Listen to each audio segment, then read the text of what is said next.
Она с самого детства очень такая активная, и в школе была активисткой. В то время была такая должность, что ли, президент в школе были, в школе. Она была президентом в школе, участвовала во всех соревнованиях, организовывала волейбольные, баскетбольные команды, водила в школе уже 6-7 класса на соревнования, на зональные соревнования, на областные, на республиканские. В общем, я даже ее ругала, говорю, что ты закрываешь школу, потом приходишь домой, что, в общем, самое последнее приходила. Я была вообще-то в шоке, когда она приехала и сказала, что поступила в Горный. Я не думала, что она туда поступит. Ну, а потом ее выбор, что ж, ну, жизнь покажет, мы так подумали. В крайнем случае, в общем, образование-то будет, не пропадет человек.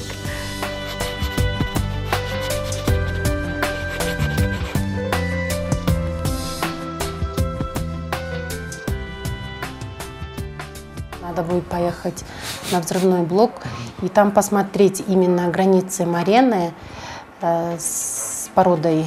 Может быть, там надо будет снять точки. Попросим у Маркшейдера, чтобы он снял точки, и будем солиды чертить. Никогда не откажет в помощи другим сотрудникам, всегда выслушает. Вот сейчас в отдел приходят студенты на практику, то есть она, видать, помнит, как она была студенткой. То есть она старается помочь, где-то что-то подсказать им, всегда с пониманием относится. Мен өзім Құлтөрдө опчо 13 жыл иштедим. Анын ичинен 3 жыл иштегенден кийин биздин георазведкада практиканттар керек болуп калды. Ошол жылы жылдыздар келип калышты, как раз инженерный отдел. Начальниктер айтты, если жылдыз иштей турган болсо, практикадан жакшы өткөн, өзүнүн ишин жакшы билет, болгону право алыш керек. А так биздин эмеде право болбойт, иштей албайт. Ошондо жылыстын машинам бар болчу, ошо мен үйрөттүм айдап. 3 күн айдадык экөөбүз, 4-чү күнү кой дедим, бар жөн өзүңө барып окуу.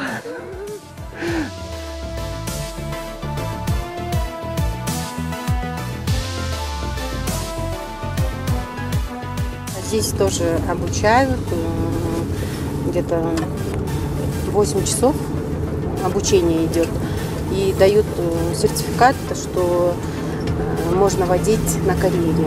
Ежегодно даем экзамены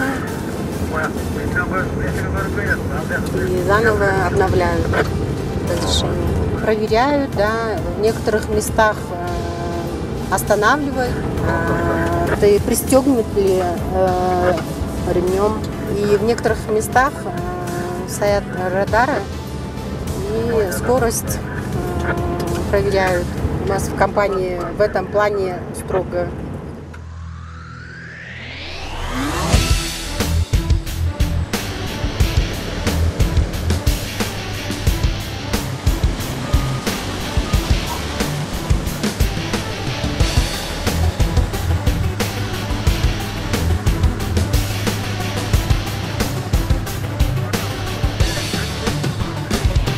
Приезжаем на карьер, да, мы должны обязательно надевать вот эти спецодежды.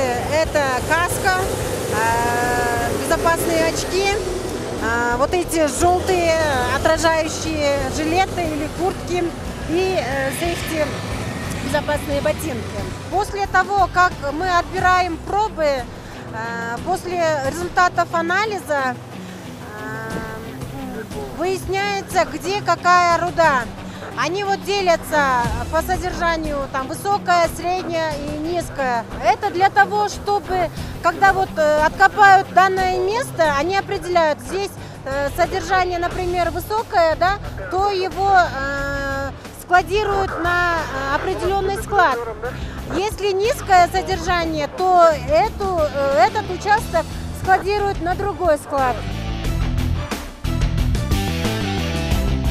Первые дни было мне действительно трудно. Такое производство, такие люди грамотные, начитанные, с большим стажем. И я вот старалась, все спрашивала, учила. И И сейчас мне намного раз легче. Уже более 20 лет компания проводит ежегодно данное мероприятие. Сколько лет бесперерывной безопасной работы? 5 лет отмечают, 10 лет, 15 и 20 лет отмечают. Кому 5 лет, тому вручают значок и, соответственно, сертификат.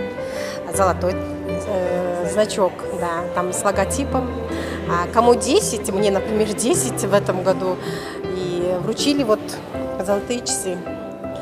Раз семья, то без детей никак нельзя, совмещала. Иди к маме, спроси у мамы, как скажет мама, только так. А когда ее нет, ну, естественно, тогда мы уже командуем. Тем более в наше время с работой тоже туго. Лучше, когда есть работа, надо работать. Ким кандай түшүнөт билбейм, аякта бир киши 5 семьяны баккан кишилер бар. Аякта ушу семьясы менен иштеген, мен билгенден 2-3 бар. Семьясы жок эле бир аял заты иштейт, бирок өзү аял заты болсо да 5-4 семьяны баккандар бар. Өзүңөрдүн билгениңерди тартасыңар да? Жок. Бир күн биздин темабыз, бир күн темасы, бир күн биздики, но тарткан. Жалко, да, что вот 15 дней я их не вижу, и я вот стараюсь наверстать упущенное за вот эти 15 дней, следить, как они учатся, как они ведут себя. Я это всегда говорю, да, надо быть ответственным. И надо всегда сделать ту работу, которую ты обещал.